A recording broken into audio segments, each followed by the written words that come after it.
welcome to Business Connections. I'm Holly Allen, Director of Marketing and Communications for the Dayton Area Chamber of Commerce, and this is a program produced by the Dayton Area Chamber of Commerce. We're made up of about 2,500 businesses in the Dayton region, and coming up here pretty soon, every one of those businesses will be affected by some new regulations coming through the Department of Labor.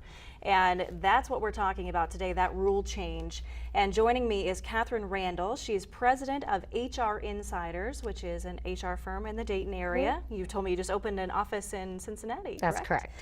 So we are talking about this rule change. I want to thank you for being with us today, Catherine. Well, thank you, Holly. I'm really honored to be here. I'm also hoping to be able to help your viewers with the Department of Labor changes. Yeah, that's exactly it's going to be big. That's why we wanted you to be here today. Can you give us kind of an overview? And I know it's tough. This is complicated as these rules through the DOL usually are. Can you give us an overview of what this change entails?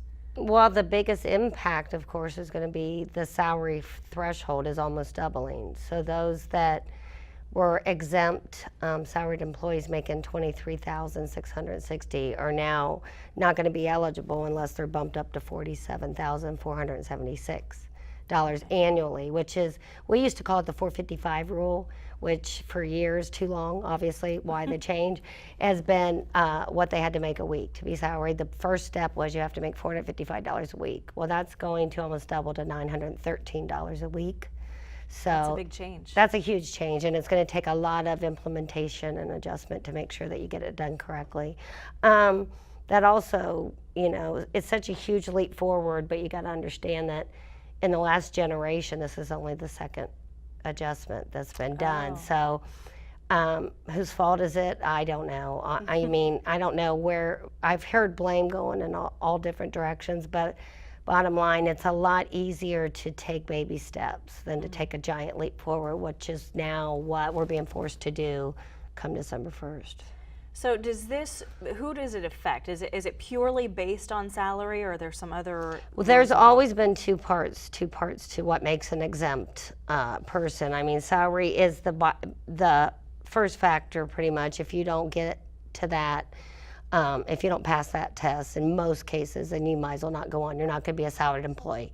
If you make the minimum threshold, then it goes into the other exemption statuses, which are executive employees, administrative employees, IT professionals, outside sales, which can have a salary, might have a lower salary, but there's a lot of factors that go in that. And you got your highly compensated individuals. And also under the professionals, it's basic science and mathematics, higher learning individuals, or people that take a unique talent like graphic design or arts and music. Those are all factors, and it's never an easy test. I mean, that's why people use HR professionals or study it so much, because I wish we could just say this is person's exempt, this person's non-exempt, but it's kind of the greater good of do they have enough points to be considered an exempt employee. So it's not just draw a line at that 47,000. Correct. It's and below. Now they're eligible for overtime. It's more complicated than that.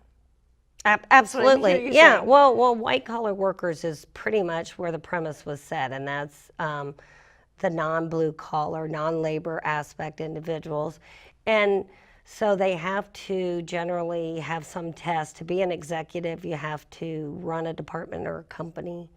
You have to direct the full-time activity or 2 or more employees, and you have to have the authority or significant input to hire, fire, change compensation, so forth.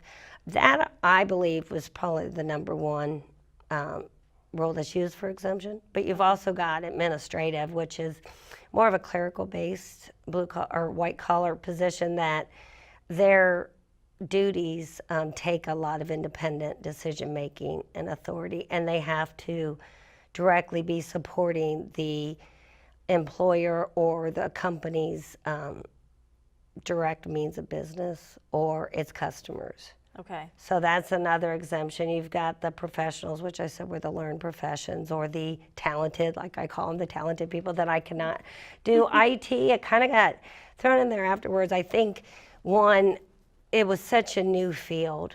I think it definitely goes under the learned professionals as well, but it was such a new field. We were always short on hiring qualified candidates. Okay. So they became very marketable, very competitive. Their salaries were high. Okay. They kept increasing, so they are an exemption. And if they are a computer analyst, systems analyst, anything like that, then if they are working on the application of the systems or the hardware or software. So they can go into the salary category. Correct. And again, they have to make, coming December 1st, they have to make a minimum of $913 a week.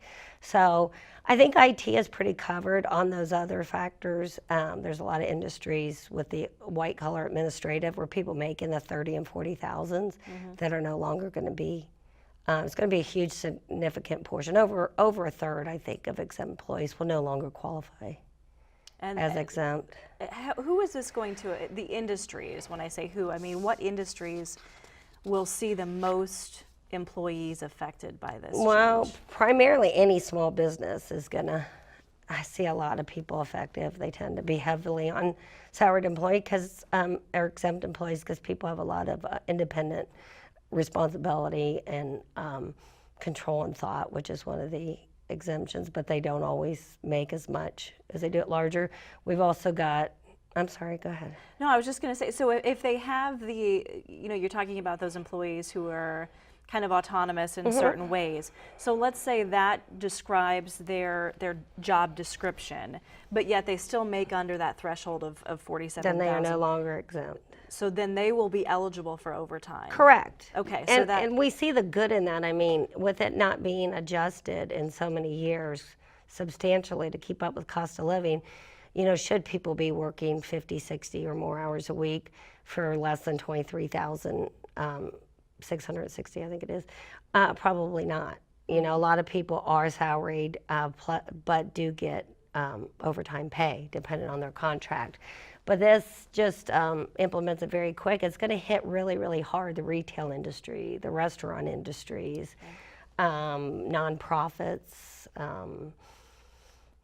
education, schools, religious organizations. Well, that probably goes under nonprofits. But manufacturing, that's another big one. You have a lot of line supervisors, both in, let's say, fast food or manufacturing, that are not going to be near making that $47,000. And depending on what the role is, you've got to decide how you're going to make that adjustment, because I think my organization, HR organization and SHRM, I can't speak for them, but as a member, our fear is when you do something too quick and too suddenly, is it going to cause employers to move everyone to part-time, quit everyone's exempts, cut benefits to make up for the money they're losing?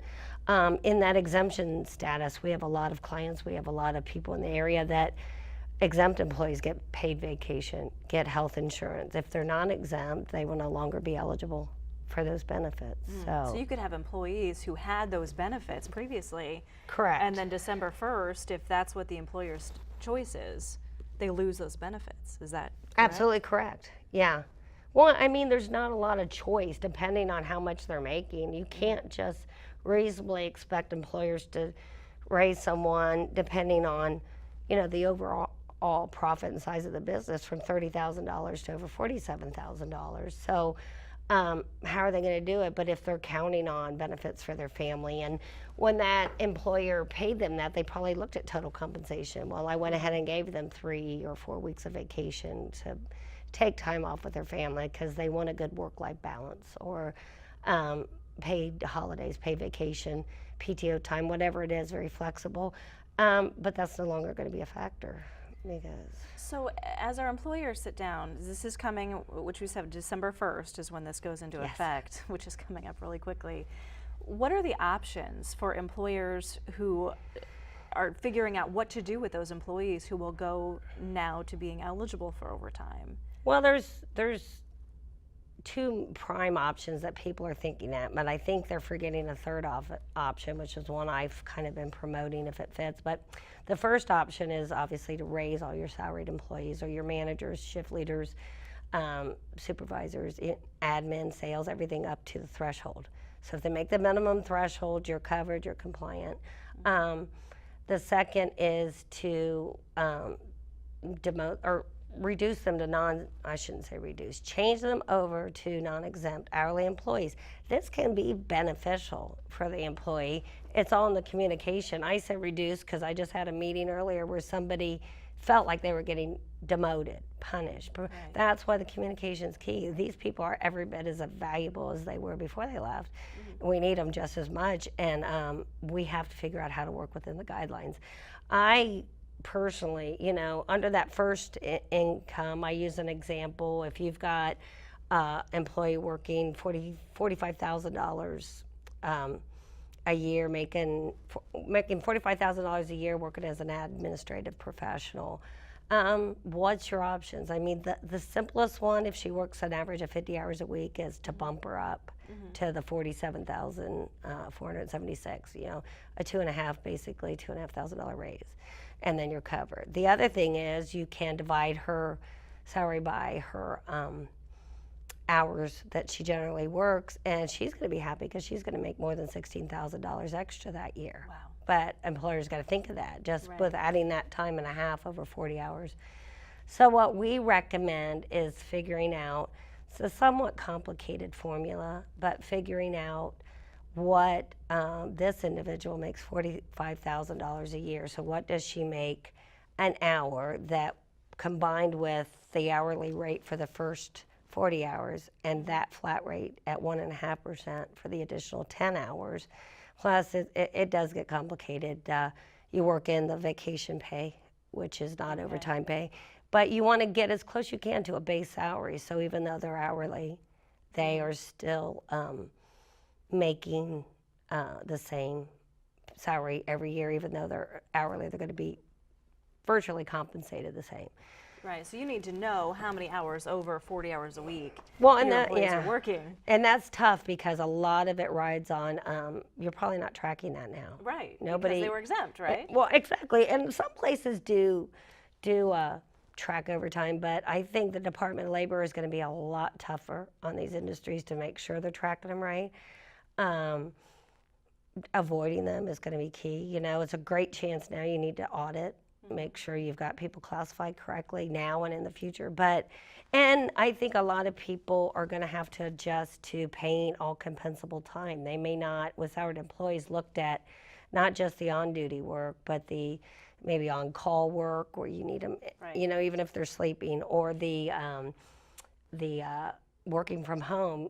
That's a big time. You pay them for travel. You pay them for everything that was all included before, now is on the clock time paid. So, if they are going to a breakfast meeting in the morning and wrapping up notes from a meeting that they had all day, all that time over 40 hours of the week is going to be paid at time and a half.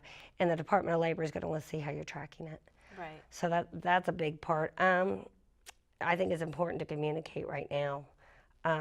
Some of the benefits, like I said, might be cut because we saw that when affordable health care came out. We saw giant employers come out and cut everyone down to a maximum of 32 hours a week. And we saw a lot of blowback from that. Right. So because it happened upon us quick, it gets pushed back, but it's all about implementing it right. You saw the poor publicity those companies got and how they had to do it. So I think you need to make a real conversation, with your management team on the best way to make sure everyone's still compensated the same as they are, or is willing to understand any adjustments that need to be made. So I think that's a really big part. Just be prepared and know when their exemptions change, their status changes, letting them know why, and letting them know it's not a choice. Right. It's a fact of life, but I think tracking it is going to be the real key. What have you seen, because I know that you've been kind of traveling around talking to companies about how to implement this. What have you heard from small businesses especially? How do they have plans in place already? If so, what are they looking at as far as options to prepare? I don't know. I kind of think that this did catch people off guard. It shouldn't have. Right. But it wasn't as publicized as we thought. We thought it would get pushed back a little bit. That was what the advocates were fighting for on the HR. So mostly, I have not seen good results right away because it's not understanding, and they're panicked. So they're like, I think I mentioned to you earlier today that they will take away people's management titles, or in a sense make them feel demoted. What's the risk there?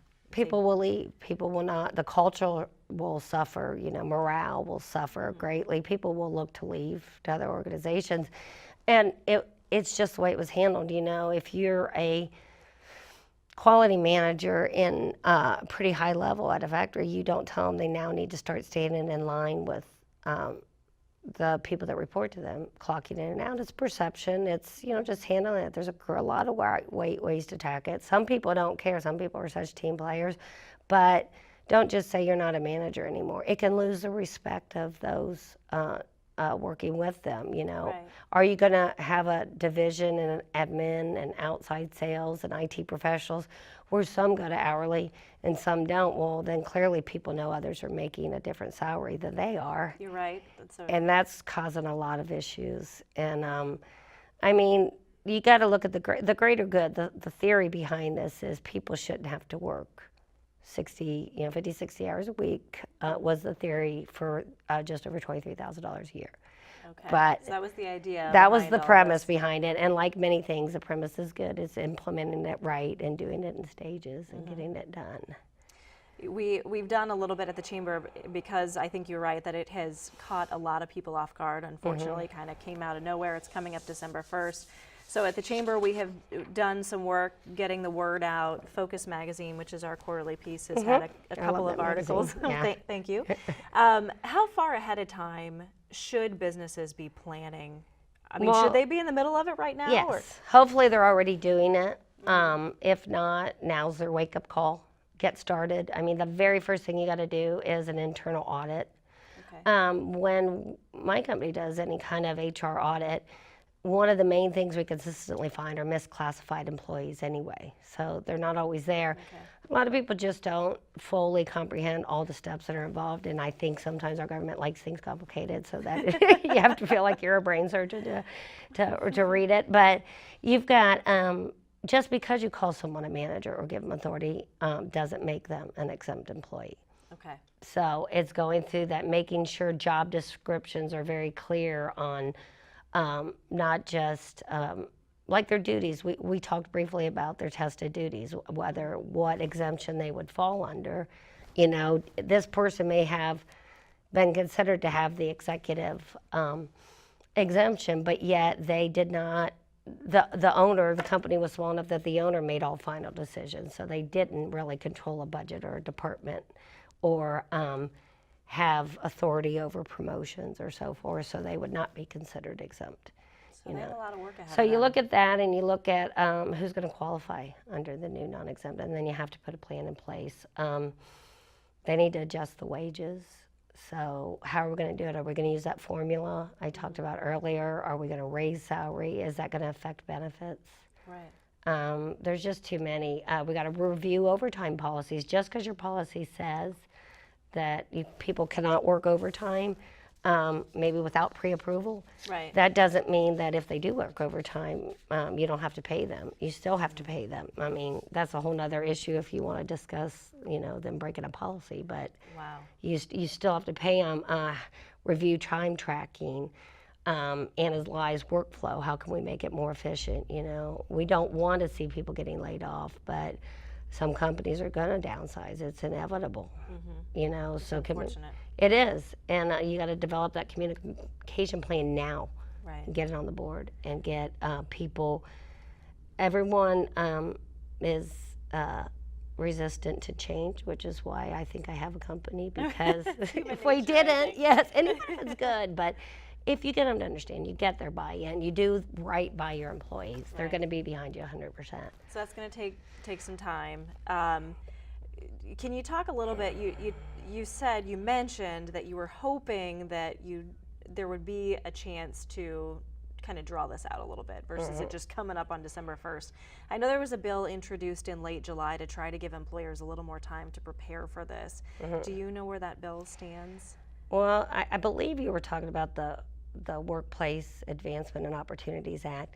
I keep up with it quite regularly through the advocacy team that I'm on with the Society of Human Resource Management.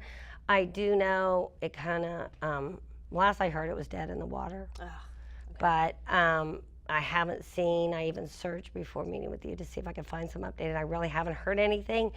And the thought behind that bill was not to stop it, but to let's let the Department of Labor analyze this more. You know, is it going to really help anybody or the economy if people lose their benefits or lose their reduction in work hours or lose their jobs, get downsized? Businesses may have to close if they're highly dependent on lower paid wages. You know, they may not make it. So, you know, hopefully that's not the case. But they wanted to look at this impact on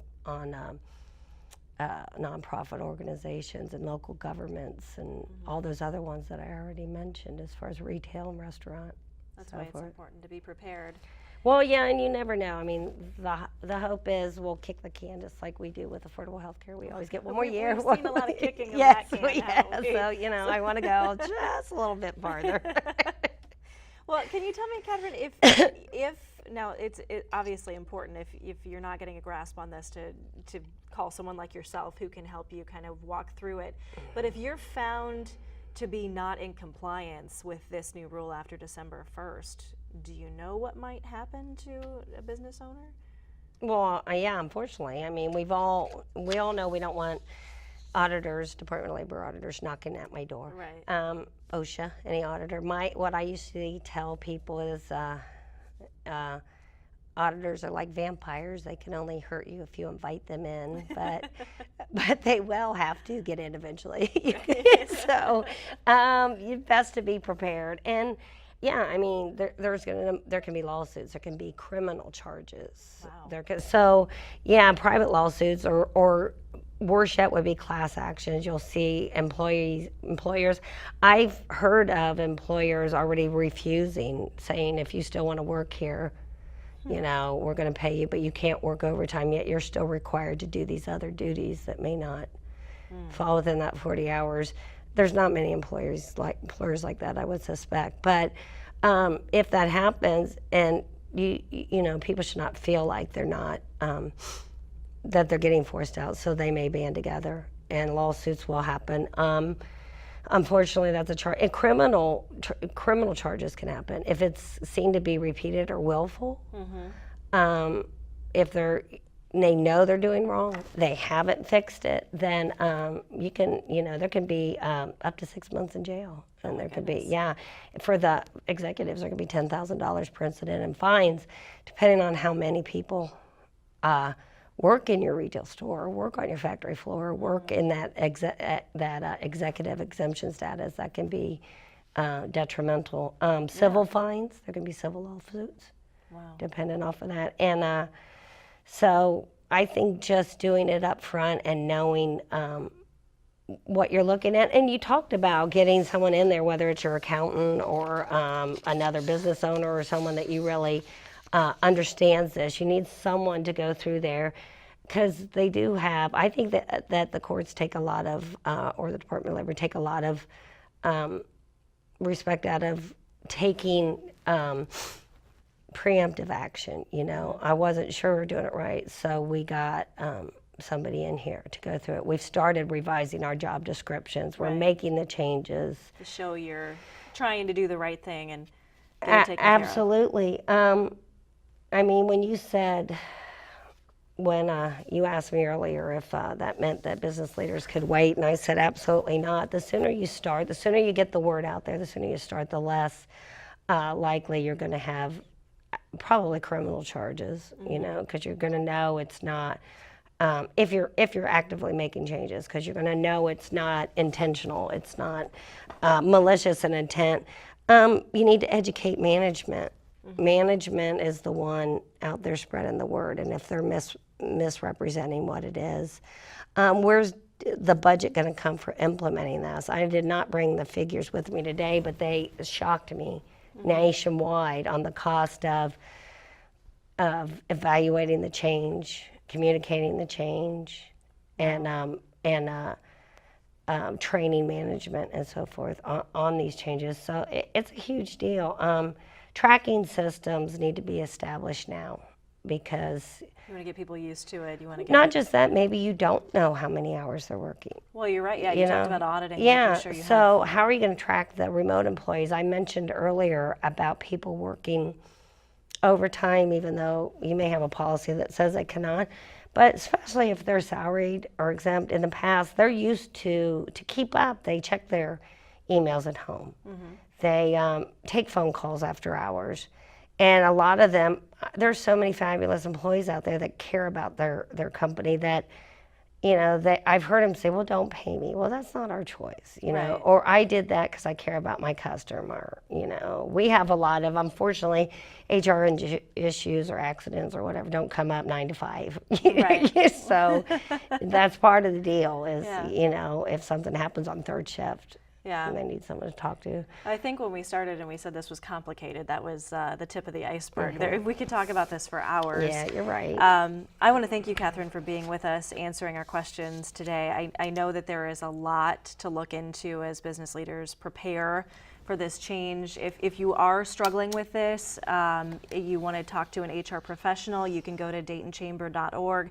If you click on the Find a Member button, which is on that home page in the upper right corner, you can search by industry and zip code or business name. You can find an HR professional. Of course, Catherine Randall here is with HR Insiders, which is located in the Dayton area. You can also just reach out to the Dayton Area Chamber of Commerce. You can email us at info@dacc.org or call 937-226-1444 and we can help you out. But as Catherine said today, you don't want to wait on this. It starts December 1st, but you need to be preparing for it now if you are a business leader. You can learn more about this and other issues facing businesses and business leaders and the benefits of chamber membership by following us on LinkedIn, Facebook, and Twitter. And of course, DaytonChamber.org has a lot of information. Thanks so much for being with us. Have a great day. Our show today helped many of our business viewers understand the new rules being put into place concerning regulations affecting overtime of employees. These new rules are set to go in effect on December the 1st of this year. The concern of many businesses, echoed by the Chamber of Commerce, is that these new regulations will have a number of unintended consequences that federal regulators did not take into consideration when they decided to put these new onerous dictates on America's businesses. The federal government simply sees this as fueling more pay. Many wish it was just that simple, but it's not. Many employers who must do business in a very competitive world may not be able to absorb any new payroll costs and may not be able to just pass these new costs along to the customer or consumer because of contracts or competition. What may indeed happen is employers may have to restructure a portion of their workforce to meet their budgets or bottom line profitability. These changes may include reclassifying employees, reducing employee hours, reducing the number of jobs in their companies, and/or eliminating new seasonal or full-time hires. Do we think that this is what the Department of Labor really wanted? Probably not. But unless we see some changes, such as the one being proposed by Democrat Congressman Kurt Schrader of Oregon, that might reverse or amend this new rule, then on December 1st, we'll be forced by the federal government once again to accept their wisdom that they can run our businesses, our community not-for-profits, and governmental agencies better than we, the owners, managers, and citizens can. I hope Congressman Schrader can get support from both sides of the aisle on this to fix this before we see the possible problems of this new regulation going into effect.